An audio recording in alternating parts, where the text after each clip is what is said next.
सक्षम police times, news 112, सक्षम जनतेचा आवाज। कुंभमेळ्याच्या पार्श्वभूमीवर नाशिक शहराच्या सर्वांगीण आणि शाश्वत विकासासाठी महापौर हिमगौरी आडके यांच्या दालनात विविध सामाजिक संस्था, औद्योगिक व शैक्षणिक क्षेत्रातील प्रतिनिधींची महत्त्वपूर्ण बैठक पार पडली। या बैठकीत शहराच्या प्रगतीसाठी आवश्यक असलेल्या उपाययोजनांवर सखोल चर्चा करण्यात आली। सदर बैठकीस प्रसंगी उपमहापौर विलास शिंदे, स्थायी समिती सभापती मच्छिंद्र सानप आदींसह क्रेडाई, नीमा, आयमा, विविध शैक्षणिक संस्था, महिला संघटना, वैद्यकीय तसंच औद्योगिक क्षेत्रातील मान्यवर मोठ्या संख्येने उपस्थित होते। नाशिकच्या विकासात योगदान देणाऱ्या सर्व घटकांनी एकत्रित येत कुंभमेळ्याच्या निमित्तानं शहराचा दीर्घकालीन विकास कसा साधता येईल यावर विचार मंथन केला। सिंहस्थ कुंभमेळ्याच्या काळात येणाऱ्या भाविकांना स्वच्छ व सुंदर, हरित आणि सुरक्षित नाशिक दाखवणं हे आपलं उद्दिष्ट आहे। यासाठी ट्रॅफिक नियोजन, रिंग रोडवरील वाहतूक नियंत्रण, आरोग्य सुविधा आणि स्वच्छता या सर्व बाबींवर ठोस उपाययोजना करण्यात येणार आहेत। विकास आणि पर्यावरण यांचा समतोल साधणं हा आमचा मुख्य प्रयत्न राहणार आहे।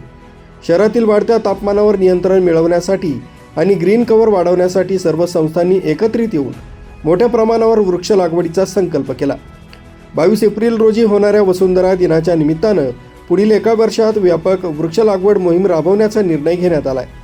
नाशिक इंडस्ट्रीज अँड मॅन्युफॅक्चरर्स असोसिएशनतर्फे एक उद्योजक एक झाड ही संकल्पना राबवण्यात येणार असून सुमारे 16,000 झाडांची लागवड करण्यात येणार आहेत। तसंच क्रेडाई नाशिक मेट्रोतर्फेही मोठ्या प्रमाणात रिफॉरेस्टेशन ड्राईव्ह हाती घेण्यात आला आहे। पुढील काही वर्षात लाखोड झाडांची लागवड करण्याचं उद्दिष्ट ठेवण्यात आलं आहे। बैठकीत सहभागी प्रतिनिधींनी नाशिकचा विकास केवळ कुंभमेळ्यापुरताच मर्यादित न ठेवता भविष्यातील पिढ्यांसाठी टिकाऊ आणि दर्जेदार पायाभूत सुविधा निर्माण करण्यावर भर दिला। शहराच्या प्रगतीत अडथळे निर्माण करणाऱ्या कोणत्याही गोष्टींना थारा न देता सर्वांनी एकत्रितपणे नाशिकला आदर्श शहर बनवण्याचा निर्धार करावा, असं महापौर हिमगौरी आडके आहेर यांनी यावेळी सांगितलंय। नमस्कार।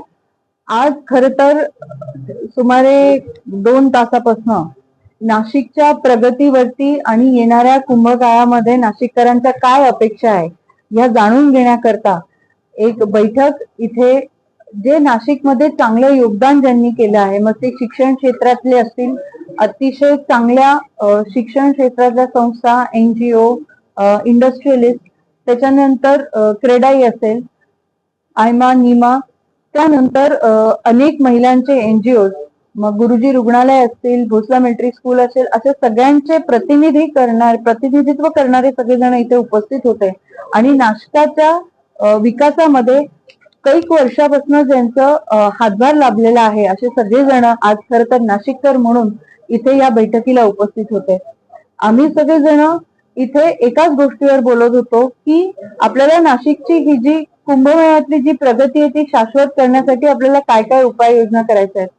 मग प्रामुख्याने याच्यामध्ये जो मुद्दा इथे आला तो होता की कुंभमेळ्यात येणारे यात्रेकरू असणार आहेत, आपण त्यांना काय दाखवणार आहोत।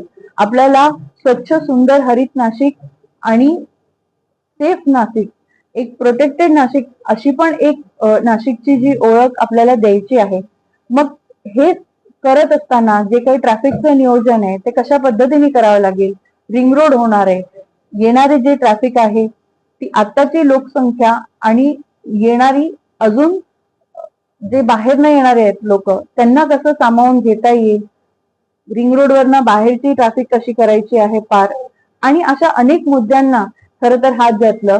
व्हॉलेंटियर्स कसे असणार आहेत, हेल्थ सुविधा काय देणार आहेत, असे अनेक मुद्दे इथे उपस्थित झाले। पण प्रामुख्याने एक मुखाने या सगळ्यांनी एक गोष्ट सांगितली की नाशिकची प्रगती थांबता कामा नाही।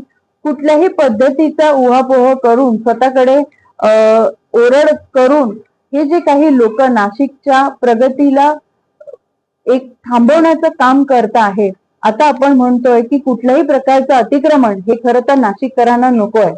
वृक्ष जर रस्त्याच्या मध्ये येत असतील तर ते सुद्धा एक प्रकारचं अतिक्रमण आहे आणि नक्कीच या सगळ्यांनी त्याचं वृक्ष तोडीबद्दल नाही पण लागवडीबद्दल